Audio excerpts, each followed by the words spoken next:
all this it's a bitter pill to swallow. Timothy Lilley is still trying to come to terms with the fact his son, Sam, will never land back home.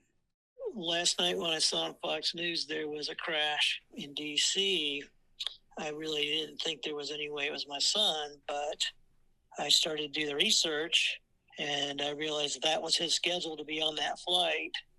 And then, I got with his fiance and confirmed that. And then when it all came crashing down, Timothy and the family have ties to Savannah, but was in New York at the time he learned the news. He raced to the scene of the crash, hoping for answers. my driver had to get through a bunch of roadblocks just to get to the airport. We had to keep explaining to every police officer along the way. And then when we finally got there, they took me to one of the American lounges, and they just had me fill out some forms and said, "Okay, we'll call you when we're ready for you." He says his son started his flight training in 2019 and has been with PSA Airlines, which is a part of the American Airlines group, for 2 years. Sam was engaged to be married.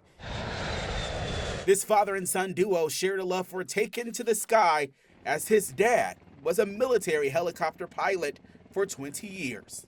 In the 90s, I used to fly in and out of the Pentagon regularly.